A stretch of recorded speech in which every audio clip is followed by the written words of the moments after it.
तालिबान के तर्जुमान ज़बीउल्लाह मुजाहिद साहब से। ज़बीउल्लाह मुजाहिद साहब, बहुत शुक्रिया। सबसे पहले तो मुझे ये बताइए, जो मुआहिदा हुआ उसके चीदा चीदा निकात क्या हैं? अमेरिका से कौन सी बातें आप मनवाने में कामयाब हुए हैं? बिस्मिल्लाहिर्रहमानिर्रहीम।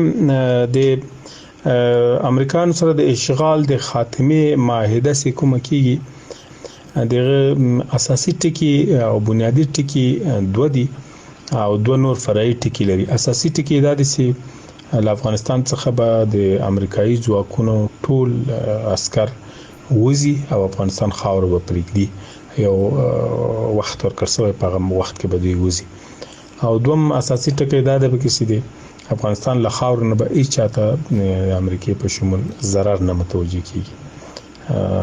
امریکایانو ته او دوی متحدینو ته. ورته حال کې به د دوی له خوا نه هم زموږ خاور ته ضرر نه متوجه کیږي. دا دو مهم اساسي ټکي دي. دوه فرعي ټکي لري، هغه داسې اسلامي امارات وروسته د امریکا سره د اشغال د خاتمي تړون کوي، بین الافغاني مذاکرات ته ګرځي، د افغانانو ترمنځ د خپل منځي روغې جوړې لپاره کوشش او کار کوي. دا خبره پکې ډیره اساسي ده او په دې باندې مهم نکات. अच्छा ज़बीउल्लाह साहब, बहुत सारे लोग सवाल कर रहे हैं कि ये जो मुआहिदा हुआ है इस पर अमल दरामद की गारंटी क्या है? अगर अमेरिका अपनी फोर्सेस को विड्रॉ करने के बाद अपने बाकी मुआहिदे को पर अमल नहीं करता तो क्या होगा? نو دغه سنن روز د اشغال د خاتمه کوم تړون لاسلیک کیږي، البته د ډیر ډیر هیوادونو تر 50 پورې د هیوادونو استازي وجود لري. دا په خپل ډیر لوی ضمانت کېدل چې د دواړو خواو د پارسي باید کوم تعهدات چې کیږي لغنه سرخړونه ونه کی او دا ګارانټي کیږي په خپل. او بیا هم که چیرې امریکایان تاسو پیګ امریکایان په نړۍ کې د قوت د کار وغواړي وکي د څوک مخه نه سینوي، بیا نو افغانان هم بیرته دفاع ته ځي، وسله په لاس کې لري، موږ بیرته خپل جهاد ته دوام ورکوو. که چیرې دوی کوم معاهده ماته کی یا کوم نقض وکړي، کوم معاهده کوم ماده نه. एक चीज मुझे और ये बताइएगा कि जो अफगान इंटर डायलॉग है, इंटर अफगान डायलॉग, उसमें उसके हवाले से क्या मामला तय पा गए हैं? क्योंकि उसमें ऐसा महसूस होता है कि बड़ी कॉम्प्लिकेशन है, उसमें पावर शेयरिंग का फॉर्मूला क्या होगा, तालिबान का उसमें क्या हिस्सा या किरदार होगा, तो क्या इस मामले पर बातचीत हो गई? د کابل اداره موږ په رسمیت نه منو او په افغانستان کې امریکایانو کوم اداره جوړه کړې، هغه د امریکایانو د ګټو د ساتلو لپاره و. موږ هغه ته حکومت نه سو ویلې او د غوسر د حکومت په عنوان باندې خبرې نه کوو. البته تاسو پیګي افغانان په خپل مابین کې مشخړې سره درلودلې په او یو ډیر تعداد سیاسيون د اشغالګرانو په څنګ کې پاتې شوی دي. نو د افغانانو په صفت باندې غوسر موږ خبرو ته ورګرځو او دا د افغانانو یو اړتیا د خپل مابین کې سره کې د ستونزې حل کی خود افغانانو په نامه. अच्छा, मगर ये जो अभी हालिया इंतखाबात हुए हैं ज़बीउल्लाह मुजाहिद साहब, जिसमें अशरफ गनी साहब की अक्सरियत है, लेकिन पैरेलल एक हुकूमत बनाने की कोशिश कर रहे हैं अब्दुल्ला साहब भी, उन इंतखाबात को आप तस्लीम करते हैं या आप मुतालबा करेंगे कि नए सिरे से दोबारा इंतखाबात हों? تاسو ولیدل تیر انتخابات او ډرامه او انتخاباتي پروسې په افغانستان کې د اشغالګرو د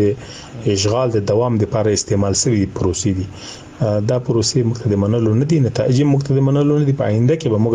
د اسلام د لارښوونو سره سم نظام جوړو. आप इन इंतखाबात को ड्रामा करार दे रहे हैं, तो अब मुस्तकबिल में फिर आप क्या समझते हैं, पावर शेयरिंग का फॉर्मूला क्या हो सकता है? اصل کې د راتلونکي اسلامي حکومت په موږ جوړو، اسلامي حاکمیت په غواړو. په کې د هر څه لپاره وسیدل ممکن دي او یو بل سره تعامل ممکن ده، یو بل سره گزاره کول ممکن ده. د کابل اداره د اوس اداره خو موږ په رسمیت نه پیژنو، نو موږ د دې برخه نه جوړیږو، بلکې اسلامي حاکمیت په جوړیږي، ټول افغانان په هغه کې راټولېږي. अच्छा, बिल्कुल सही है सर, लेकिन ये मेरे हाथ में मुआहिदा है, पार्ट 1, पार्ट 2, पार्ट 3, ये इस पे पूरे तफसील से तमाम जो इसकी शिकें हैं, अब इस पर अमल दरामद का मैकेनिज्म क्या होगा? क्या इसकी तफसीलात भी तय पाई हैं? امریکایانو سره د معاهده د امضا کېدو په صورت کې حالت طرز العمل هم خو دلته چې دواړه خواوې به څنګه د معاهده عملي کوي او امکان لري یو دوامدار ټیم د دواړو خواونو مشترک ټیم ولرو چې کچېری کومځي کې نقص کیږي یا کومځي کې ستونزه پیښیږي، دواړه ټیمونه یې زر په خپل مابین کې سره حل کوي او بل سره شریک. نو مې څه راتلونکي پروسس دي اشغالګر ځواکونو ټول وتل پورې پای ته رسیږي، هغه په مخالفت عمل په وکړي.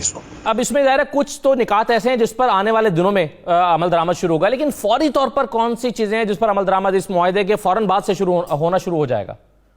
واضح د کله توافقنامه امضا کیږي لغه وروسته به بهرني ځواکونه د خپل عسکرو په وتلو باندې پیل کوي او دوم دا چې موږ له خوا به دا تضمین ورکول کیږي چې د افغانستان له خاورو نه چاته ضرر نه ده متوجه او له بل چا نه هم موږ ضرر نسو برداشت کولی او لغه وروسته به افغانان په خپل مابین کې افغاني مسایل ته مهم دي د افغان بین افغاني ناس لپاره به شرایط برابرو دغه لپاره به زمینه سازی کوو چې په هغه کې د قیدیانو خلاصول لازم ایک دو زمینہ صاحب ایک دو چیزیں میں آپ سے اور پوچھنا چاہ رہا ہوں ایک تو مجھے یہ بتائیے اس میں جو سب سے امپورٹنٹ چیز بظاہر لگ رہی تھی وہ یہ کہ دونوں طرف کے جو قیدی ہیں ان کا تبادلہ کیا جائے گا اس کا طریقہ کار کیا طے پایا ہے اور کیا کیسے یہ لاحہ عمل اس کا مرتب کیا گیا ہے لوس پورې خو معلومات دا دي چې دواړه خواې په خپل اړخ کې مسؤلیتونه اجرا کوي هغه بندیان چې موږ نیول شوي د امریکایانو لخوا دي او د کابل ادارې تر چتر لاندې ساتل کیږي هغه 15000 بندیان به دي بین الافغاني ناس نه مخکې خلاصيږي او د کابل ادارې هم زر بندیان به د موږ سره بندیان دي شاوخوا هغه به خلاصيږي ناول فایل بل دغه یو پروسې نه کیږي دواړه خواې به خپل لیستونه یو بل ته وړاندې کوي هغه به دقیق کیږي او بیا اول بندیانو. اچھا ذبیح اللہ صاحب یہ بتائیے کہ ملا عبدالغنی برادر نے بھی پاکستان کے کردار کی بڑی تعریف کی ہے اس پورے مرحلے میں پورے عمل میں تو آپ کیسے دیکھتے ہیں پاکستان کے کردار کو یہ امن معاہدہ آخر پاکستان کی کوششوں سے طے پایا تو کس طرح سے آپ کا کیا خیال ہے کیسے پاکستان کے کردار کو دیکھیں گے د مذاکراتو په جریان کې د ټولو هیوادونو همکاري د ستایل وړ ده خصوصا د پاکستان هیواد د پاکستان هیواد د مذاکراتو په تسهیل او زمينه سازي کې ډېر کومکونه مرستې کړې دي همدارس د قطر هیواد ډېر مرستې کړې دي ډېر کور ودانۍ وایو همدارس زموږ نور همسایه هیوادونو خپل ونډه ادا کړې ده په اسلامي هیوادونو هم هڅه کړې ده او نور نړیوالو هم د پارس د امریکایانو سره موږ داسې تعهد ولرو چې د لپاره ټول خپل مسؤلیت ادا کړی دی موږ ټول مننه کوو د دې ستم امید ده چې افغانانو سره ټول همکار پاتې شي د افغانستان د خاورې سره ټول همکاري وکومک وکړي په تجارتي برخه کې په خو اړیکو ساتلو کې خصوصا د موږ همسایه هیوادونه او پاکستان دوی د موږ ګاونډي هیوادونه دي او یو بل باندې حقوق لرو یو د بل ملتونو هم سدي ګډ مشترک ژوند لري مشترک ژبه لري مشترک دین لري مشترک مذهب لري په دې لحاظ موږ غواړو چې د وروري ژوند سره ولرو او داسې ژوند کولو ته زمينه مساعده کو او دوی همکاري هم ډېر آخر میں مجھے ذبیح اللہ صاحب آخری سوال میرا آپ سے یہ ہے آخر میں مجھے بتا دیجئے کہ امریکی فورسز کے انخلاء کی حتمی تاریخ کیا طے پائی ہے کس طرح سے مرحلہ وار ہوگا اور کب تک امریکہ کو وہاں سے نکلنا ہے په توافقنامه کې واضح شوی دی چې د امریکانو د وتلو وخت به تر څه وخت وي د توافقنامې له سبا نه به دی خپل پلان جوړي د وتلو بیا به معین زمان الته سورست په ان شاء الله اعلان شي ترغه وخت پر به خپل ټول ځواکونه افغانستان باسي او بل تاریخ تعین سره تاریخ. بہت شکریہ ذبیح اللہ مجاہد صاحب بہت شکریہ ہم سے گفتگو کرنے کے لیے افغان طالبان کے ترجمان ذبیح اللہ مجاہد صاحب ہمارے ساتھ موجود تھے انہوں نے جو امپورٹنٹ چیزیں تھیں امپورٹنٹ پوائنٹس تھے اس معاہدے کے اس پر اپنے خیالات کا اظہار کیا ہے اب کچھ چیزیں ایسی ہیں جس پر ہم ان کی گفتگو میں سے کچھ پوائنٹس ہیں جس پر ہم بات کریں گے ہمارے ماہرین کے ساتھ ایاز وزیر صاحب ڈاکٹر حما بکائی صاحبہ بریگیڈیئر محمود شاہ صاحب اور شاہد احمد عارف صاحب ہمارے ساتھ موجود ہیں. ایاز وزیر صاحب سب سے پہلے تو میں ذرا افغانستان کے حوالے سے کیونکہ اب جو یہ معاہدہ تو ہو گیا لیکن اب اس کے جو امپورٹنٹ ہمیں چیزیں لگ رہی ہیں آئندہ دنوں میں جو ہونا ہے اس میں سے ایک انٹرا افغان ڈائلاگ بھی ہے. اب اس پر تو جو حالیہ انتخابات ہوئے ہیں ذبیح اللہ مجاہد نے کہہ دیا کہ یہ ایک ڈرامہ تھا وہ اس کو نہیں مانتے تو آپ کیا دیکھتے ہیں یہ ڈیڈ لاک ہوگا ایک مشکل ہوگی اس معاملے سے نمٹنے میں کیا جو طالبان ہیں ان کا پاور شیئرنگ میں ان کا کردار کس طرح سے تسلیم کیا جائے گا یہ کیسے پروسیس آگے بڑھے گا؟ دیکھیں یہ پہلا مرحلہ جو تھا امریکہ اور طالبان کا ایگریمنٹ یہ تو ٹھیک ہے وقت بہت لگا بہت نشستیں ان کی ہوئی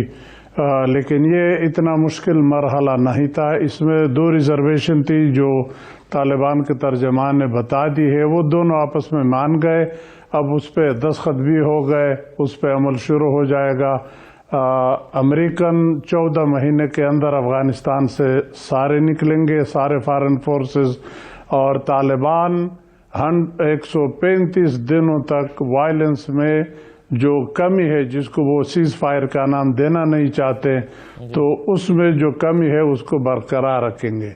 اب اس معاہدہ سائن ہونے کے 10 دن بعد پھر انٹرا افغان ڈائلاگ شروع ہوگا جو کہ اصلی مشکل مرحلہ ہوگا،